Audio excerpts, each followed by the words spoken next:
Patay ang mag-ina matapos pagbabarilin ng naghiganting security guard sa Pidig, Ilocos Norte. Naaresto muna ang suspect matapos mahuling may dalang baril na walang lisensya.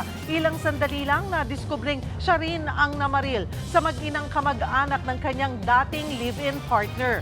May matinding galit umano ito dahil pinatira raw sa bahay na pinagawa niya ang bagong kinakasama ng kanyang ex. Ang ex daw talaga ang target barilin ng suspect pero nagbago ang isip niya at ibinaling sa nanay at kapatid ng kanyang ex. Nahaharap ang suspect sa mga kasong murder at illegal possession of firearms. Mga kapatid, Cheryl Hosing po, maging maalam at may pakialam sa mga napapanahong issue at headlines.